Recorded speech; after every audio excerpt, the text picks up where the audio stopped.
Hello friends, welcome to my channel. In this video I will cover Vizag Steel MT paper, already cancelled paper 2017 mechanical. Technical part I will cover from question number 101 to 200. Question is Varignon's theorem of moment states that if a number of coplanar forces acting on a particle are in equilibrium, then option A, the algebraic sum is 0, B, the lines of actions are at equal distances, C, the algebraic sum of their moments about any point in their plane is 0, D, the algebraic sum of their moments about any point is equal to the moments of their resultant forces about the same point. Varignon's theorem definition is the moment of a resultant of two concurrent forces about any point is equal to the algebraic sum of the moments of its components about the same point. So D is the answer. The moment of inertia of a square of side A about an axis through its center of gravity is how much? So for a square, for moment of inertia and center of gravity, already I made one separate video that you can refer for different shapes. Let this is XX plane and this is XX axis and this is 1 axis. Here this is center of gravity C or G, whatever you can take. So along center of gravity I11 you have to find out for square having side A. Its answer is 8 to the power 4 by 12. And for IXX it's 8 to the power 4 by 3. If you apply parallel axis theorem, you will get this answer. IXX equal to 8 to the power 4 by 3. This is also important. So C is the answer. Question is the angle of inclination of the plane at which the body begins to move down the plane is called option A, angle of friction, B, angle of repose, C, angle of projection, D, none of these. So angle of force, if this is the object, P is the force acting, N is the normal reaction, and here frictional force in this direction. Angle of friction is this angle. This is the resultant of normal reaction and friction force, and this is the angle called as angle of friction. Angle of friction is the angle between the normal reaction force and the resultant force of normal reaction force and friction when an object just begins to move. And angle of repose definition is minimum angle of inclined plane which causes an object to slide down the plane. So here answer is angle of repose. The angle of inclination of the plane at which the body begins to move down the plane is called as angle of repose. Next question, coefficient of friction depends upon A, area of contact, B, nature of surface only, C, both A and B, D, none of these. This is very important question, so many times asked in other examination also. Answer is nature of surface only. The force applied on a body of mass 100 kg to produce an acceleration of 5 meter per second square is how much? So, F equal to ma. Use this formula, you will get your answer. M given 100 kg mass and acceleration is 5 meter per second square. So you will get 500 Newton. C is the answer. if tension in the cable supporting a lift moving down is half the tension when it is moving upward, the acceleration of the lift is.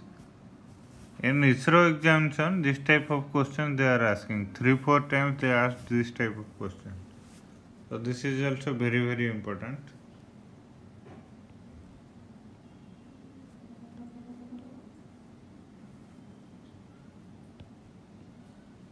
When lift moving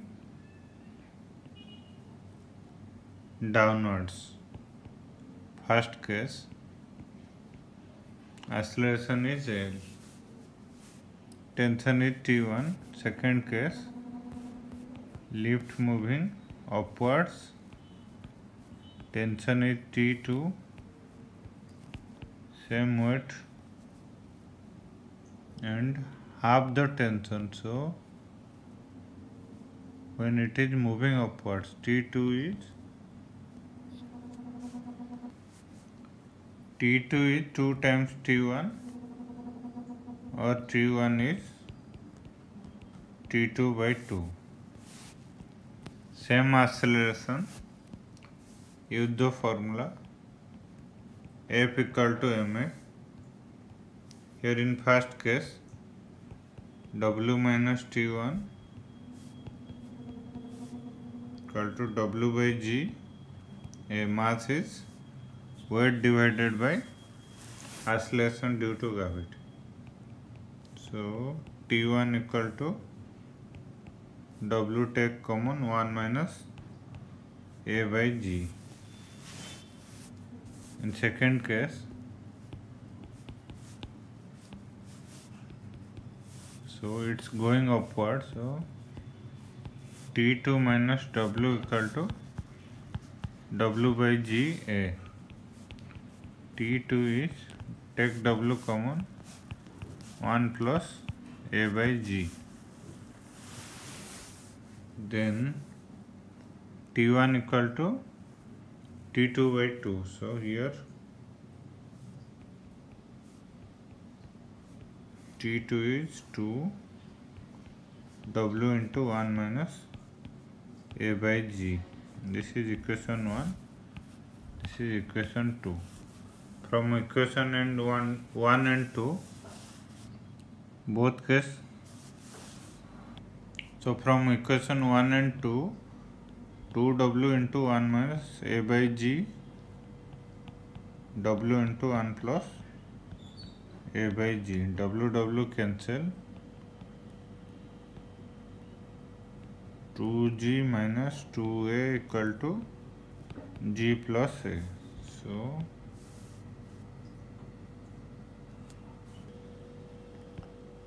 three A equal to G. A equal to G by 3. This is the answer. So from option B should be the answer. Question is, a rubber ball is dropped from a height of 2 meters. If there is no loss of velocity after rebounding, the ball will rise to a height of dash. E value is coefficient of restoration. E is 1 because here no loss. So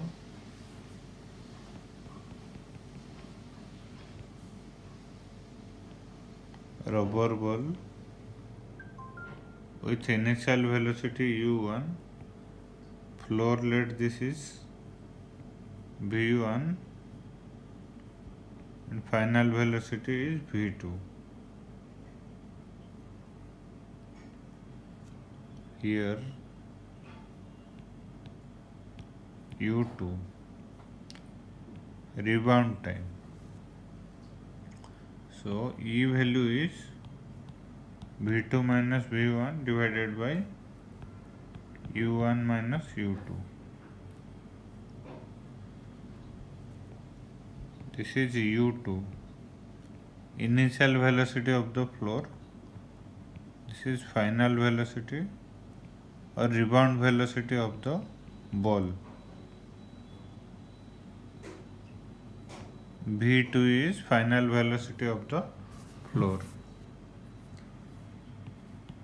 So V2 is 0 and U2 is 0.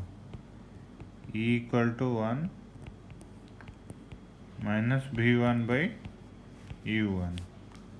V1 direction is opposite. So if you put minus here, U1 equal to V1. So 2GH1 equal to 2GH2, both side root over.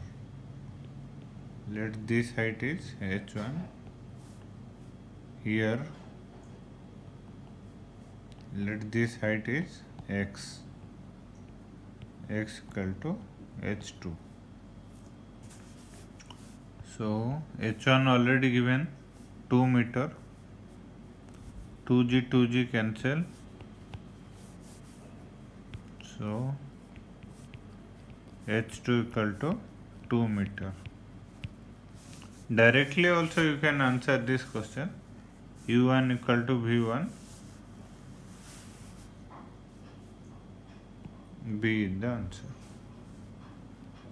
The Poisson's ratio for steel varies from A 0.23 to 0.27. This is for cast iron. And B is the answer. 0.25 to 0.33 for steel. When load on the free end of a cantilever beam is increased, failure will occur at cantilever beam.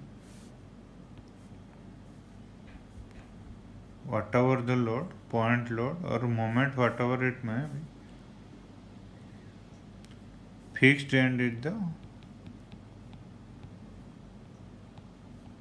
danger area. Failure will occur at fixed end. So B is the answer. Irrespective of load, whatever it may be, if it is moment or point load, whatever it may be, at fixed end only failure will occur. This question without calculator, this is very difficult and time taking also. So if you are unable to calculate this one, then leave this question. The pressure, dry bulb temperature and relative humidity of air in a room are 1 bar 30 degrees Celsius and 70% respectively. If the saturated steam pressure at 30 degrees Celsius is 4.25 kilopascal, the specific humidity of the room air in kg water vapor per kg dry air is how much? So better to skip this type of exam, this type of questions. P total. In GATE they are asking this type of questions. It's 1 bar or 100 kilopascal. Temperature is 30 degrees Celsius. Relative humidity, it's 70% or 0.7. So P saturated given 4.25 kilopascal. Phi is PV by P saturated. So from here you can get PV. PV is 0.7 and P saturated value is 4.25 kilopascal. So then specific humidity. Specific humidity formula is 0.622 into PV divided by total pressure PT minus PV. So 0.622 into PV is 0.67 into 0.7 into 4.25 divided by PT is 100 kilopascal minus PV 0.7 into 4.25. If you solve this one, you will get 0.0191. See the answer. Without calculator, this is very difficult. When a shaft is subjected to a twisting moment, every cross section of the shaft will be under shaft under twisting moment. This is the shaft. It's under twisting moment. So shear stress will come. C is the answer. The slenderness ratio is the ratio of slenderness ratio SR effective length divided by radius of gyration. So length of column to least radius of gyration. B is the answer. The columns whose slenderness ratio is less than 80 are known as they are short columns. Slenderness ratio greater than 120 long column, SR less than 120 and greater than 80 medium, all are important. Slenderness ratio less than 80 short column. So A is the answer. Thank you friends. Thank you for watching my video. Thank you.